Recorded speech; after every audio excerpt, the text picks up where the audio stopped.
आज शर्मिला टैगोर का जन्मदिन है। अपूर्व संसार की नन्ही ब्याता अर्पणा, देवी की दयामयी, सीमाबद्ध की टुटुल, आरण्येर दिन रात्रि की अपर्णा, सत्यकाम की रंजना और गृह प्रवेश की मानसी का जन्मदिन है। 13 वर्ष की उम्र में फिल्मों में काम करने वाली शर्मिला, जिन्हें टीचरों ने स्कूल से यह कहकर निकाल दिया था कि फिल्मी लड़की का स्कूल बाकी लड़कियों पर बुरा असर डालता है, यानी कि फिल्मी लड़कियों का स्कूल में आने पर लड़कियों पर बाकियों पर दूसरा असर पड़ेगा। जिनके पिता ने स्कूली शिक्षा से ऊपर फिल्मों को चुनने, एक मुसलमान लड़के से शादी करने से लेकर बिकनी में फिल्म फेयर के लिए फोटोशूट करने तक बेटी के हर निर्णय में हमेशा उसका साथ दिया।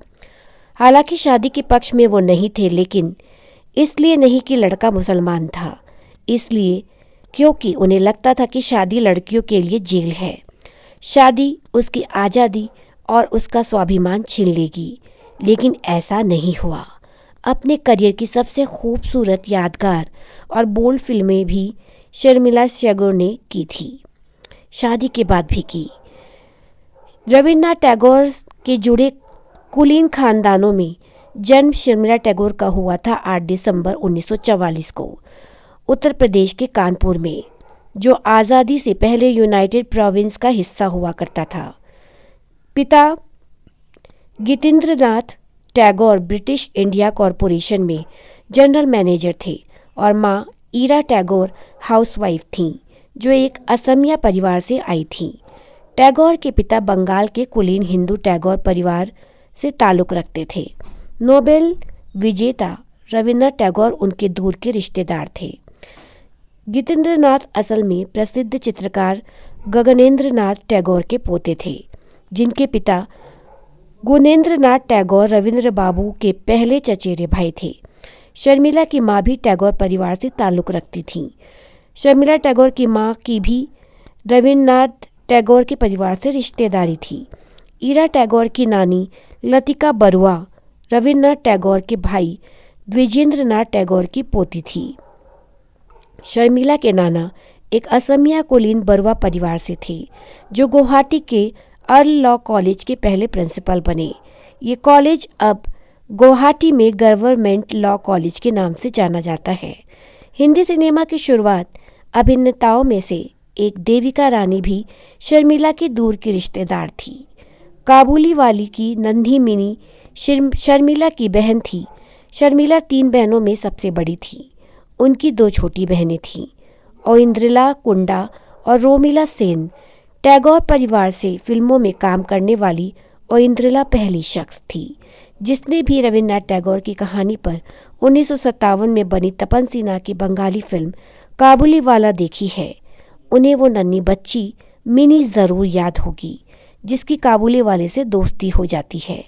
उस मिनी का किरदार निभाने वाली कोई और नहीं बल्कि शर्मिला टैगोर की छोटी बहन ओइंद्रिला थी। हिंदी फिल्मों में वो उनकी पहली और आखिरी मूवी थी। उन्होंने फिर कभी फिल्मों में काम ही नहीं किया। बड़ी होकर वो एक इंटरनेशनल लेवल की ब्रिज प्लेयर बनना चाहती थी और बनी। रोमिला सेन की शादी एक बड़े बिजनेसमैन निखिल सेन से हुई थी, जो लंबे समय तक ब्रिटानिया इंडस्ट्रीज के सीईओ रहे।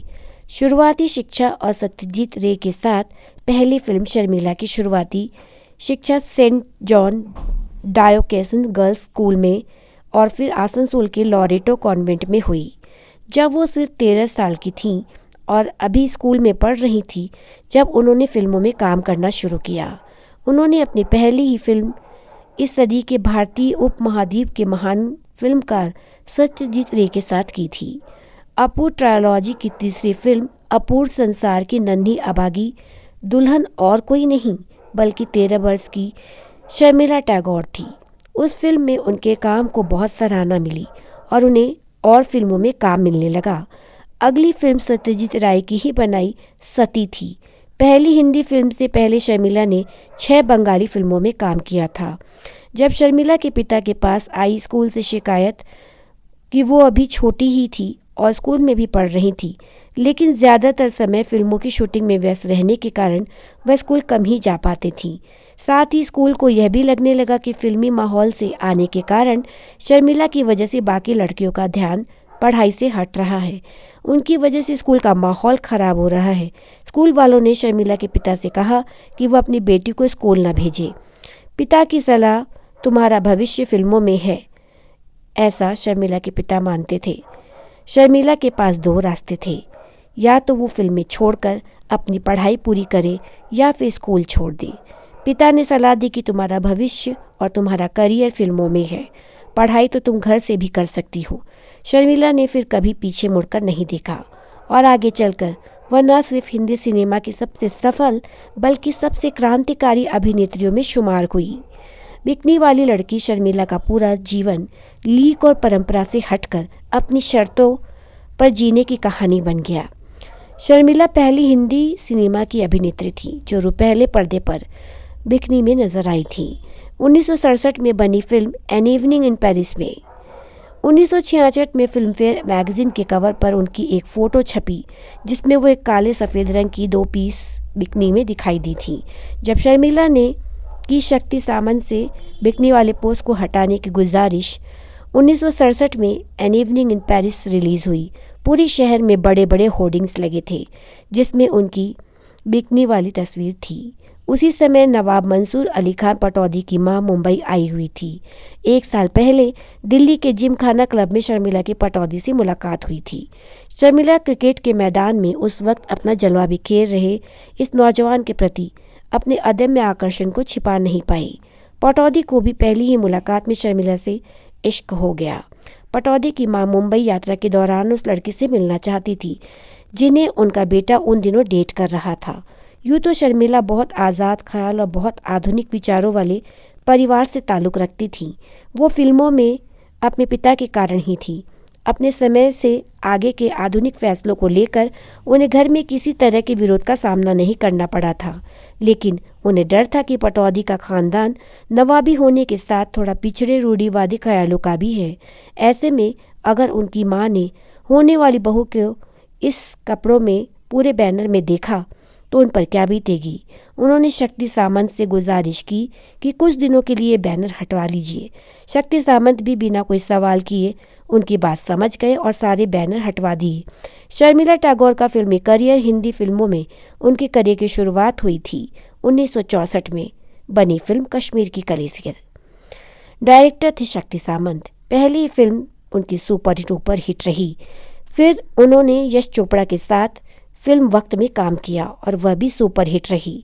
1967 में an evening in Paris release होने तक वो अनुपमा, देवर, सावन की घटा जैसी 9 हिंदी फिल्में कर चुकी थी और सब की सब हिट थी।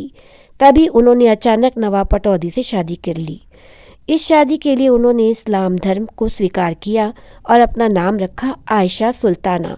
कहते कि शर्मिला के घर वाले हिंदी सिनेमा में उनके मेंटोर रहे शक्ति सामंत जैसे दोस्त शुभचिंतक इस शादी से खुश नहीं थे।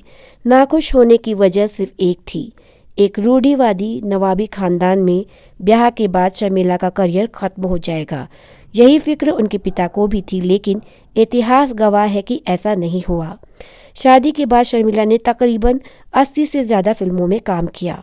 उनकी शादी बहुत खुशहाल थी और इसके लिए उन्हें अपने करियर, काम और आज़ादी के साथ कोई समझौता नहीं करना पड़ा। उनके बच्चों ने कई बार पब्लिक इंटरव्यू में ये बात कही है कि उनके माता पिता एक दूसरे की निजता, स्वायत्तता और स्पेस का बहुत आदर करते थे। यही उनकी लंबी और मजबूत शादी की बुनियादी वजह थी। शादी के बाद शर्मिला ने सत्यकाम, तलाश, आराधना, छोटी बहू, अमर प्रेम, आ गले लग जा, आविष्कार, चरित्रहीन, अनाड़ी, चुपके चुपके, अरण्य, दिन रात्रि और सीमाबद्ध जैसी अपने समय की सुपरहिट फिल्मों में काम किया। तो बॉलीवुड में आज के लिए इतना ही। मुझे दीजिए अनुमति, फिर मिलूंगी आपसे बॉलीवुड की कोई अन्य दिलचस्प खबर या किस्सा लेकर। तब तक के लिए नमस्कार।